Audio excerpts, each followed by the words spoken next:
Hello. This video is about working with events inside your online account and also how to view the matches that are inside those events. So as you can see here, I'm logged into my sample account, my sample team. I'm on the dashboard.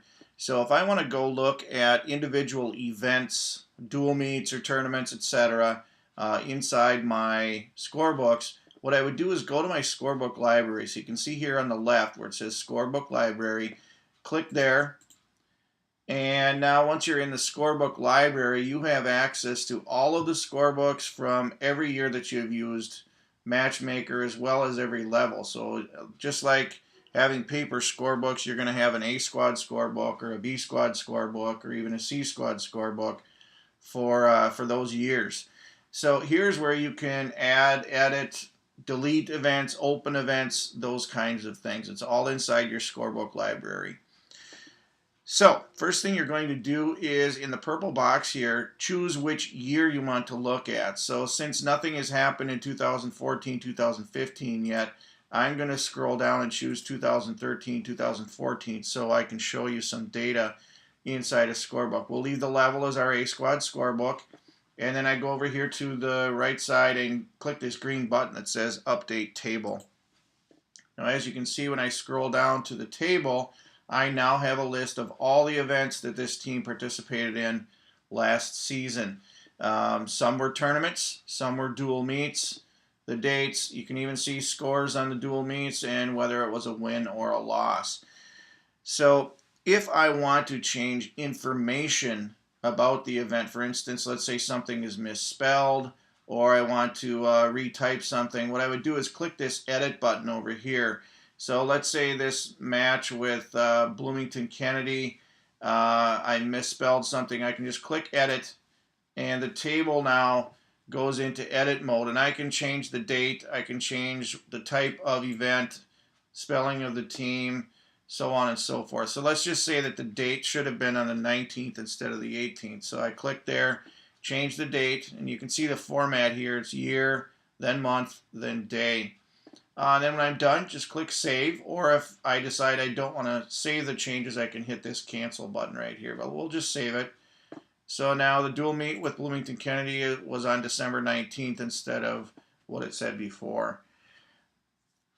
Okay, so let's say you want to go into the event itself and see the matches. Now, they might not have video, some might not, etc. This is not where you would see video. This is how you would just see the scoring from those matches. So click on the event name. So let's say we're going to view this match with Park Center. And again, I'm just viewing the scoring, not the video. So click on the name. And now the event page opens with all the matches that took place against Park Center. Now, there's a big warning right here. That is very important. If any of these matches have video associated with them, you do not want to edit them here. You can view them, but do not save any changes to the editing portion of the match itself, because what it'll do is it'll destroy all of the timing marks that associate each takedown, near fall, or escape with the video. So if you're going to edit a match that has video associated with it, you should go to the video page and not do it here. You can still view those matches here, view the scoring, but do not save anything. So let's say I want to see this match with Philip Moore and Andrew Perry. Again, I can click edit, and you'll see this little white page, almost, I guess is the way to put it, drop down from the top. The page is broken up into several sections. The first one here is just a list of the scoring symbols you should use when you're putting in the scoring for a match. The symbol as well as the explanation of each symbol.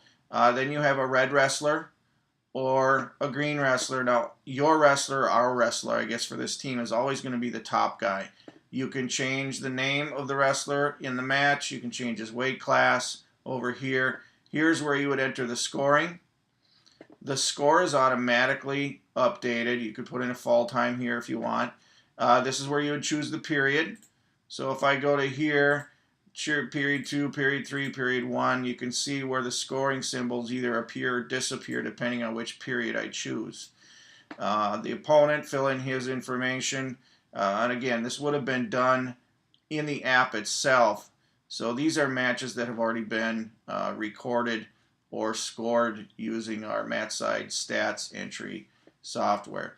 Then you can figure out team points if you want to override the number of team points. Let's say there was a team point deduction or something like that. You can override them. Otherwise, just leave calculate team points automatically, and Matchmaker will automatically figure out the team points. Now again, let's say this match has video associated with it. Do not click Save Match here. That will override all of the timing marks for these symbols here in the match, and you'll have to go in and edit those manually by hand, and it's kind of a pain. So if it's got video associated with it, just click Cancel, and nothing is hurt.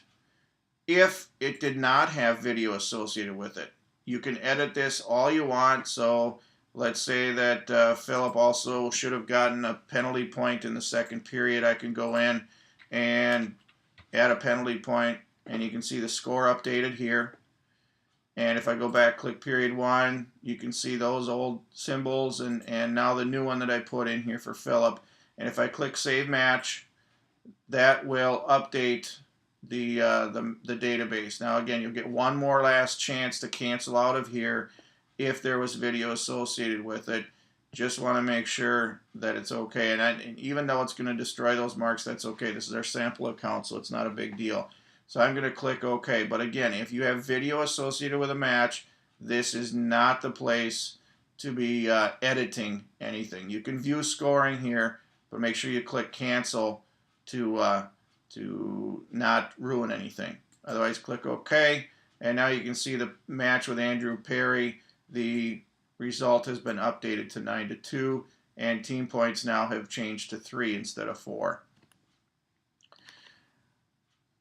To close the viewing window, like I said, you're editing or looking at it. There's two choices here. You can click this X in the upper right hand corner, or you can click Cancel down here. Either one will close the window and not save or change any data.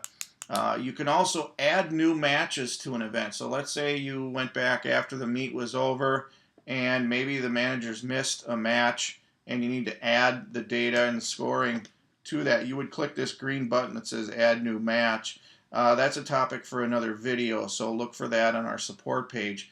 But you can add matches to events just like you would in a regular scorebook in the app, in the MatchSide scoring.